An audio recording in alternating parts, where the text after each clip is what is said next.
sideboard one last time here at the Columbus Invitational. I am Nick Miller alongside our champion, Season 1 Invitational champion in Columbus. Congratulations. Thank you. We have a giant trophy, a new model trophy, I like it. all for you. Sweet. How's it feel? Feels pretty surreal. It's like, yeah. After the match, you just let out an exhale. You were just absolutely just amazed. I've never played 3 days of Magic in a row. Yeah, long days. It's pretty good. Well, yeah. I got something else for you too. We got some newfangled gifts we're giving out. Sweet. You might have seen these. These are invites to the Players Championship. For winning this massive tournament, you get one of these. Okay. So we get to see you at the end of the year for another giant tournament with a lot of money on the line. I like it, yeah. So on top of that, invite to the Pro Tour. Now you've played on quite a few Pro Tours, have some decent finishes. So, yeah, I played in 3. And this one's pretty important to you, right? Yeah, I have 13 Pro points, so this guarantees another 3. So I just have to do like medium there or play some GPs, and then I'm queued, I'm silver, and I get another PT invite. So it's like, this is huge. This is amazing, yeah.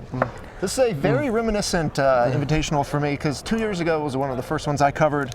Tom Ross took down the event playing, of course, Boss Sly, a deck very similar to yours, and Infect. You were playing Infect and a mono white beatdown deck with about the same amount of lands as Tom played. Yeah.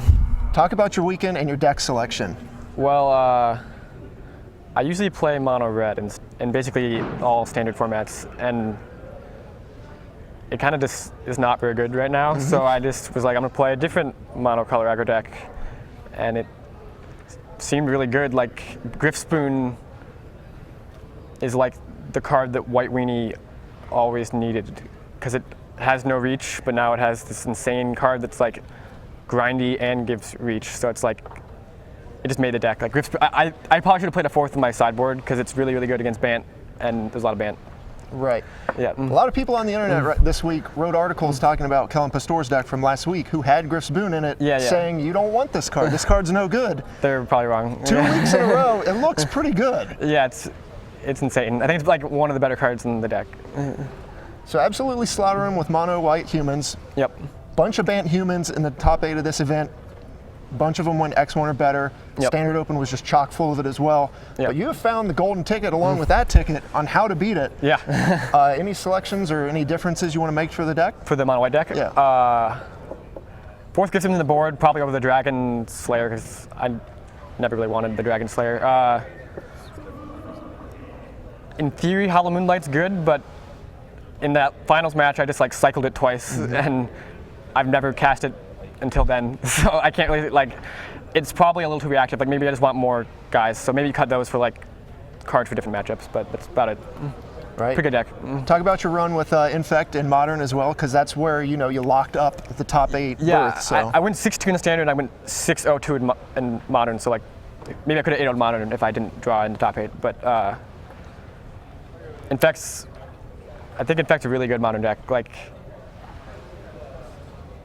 it feels like it's way faster than like any of the other combo decks, and it seems like people should be more prepared for Infect than they've been in the past. That's what people have been saying for a while. They just keep winning.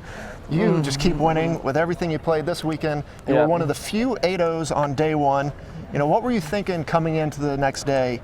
8-0, top 8 in your sights. Don't mess up. Like I didn't sleep very well, and I knew I had to go like 4-3-1 or something, and that's pretty medium record, but I 2-2'd Standard to start the day and felt kind of down then, but then I just won out in Modern and drew the last 2 rounds.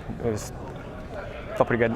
All right, so you get the top 8 bracket. You know what's kind of ahead of you. You have to play against the blue-red deck. Yeah. And then from there, what did you think about your quarterfinal matchup? The blue-red deck. So we play tested like 16 games last night in the blue-red matchup, and I went 3-13.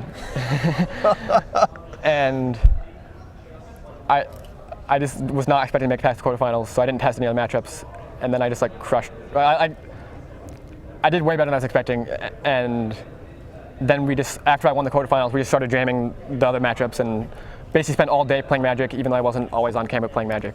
Right, everyone else was messing around playing 2-hour matches with Band Company. You were probably grinding away, figuring out how to win. Yeah. You put it all together. Yeah, big thanks to my team, Jeff, Tyler, Andrew and Kyle Bogmus. Yeah. All right, well, they're all here supporting you. Yeah. You put on a great show this weekend.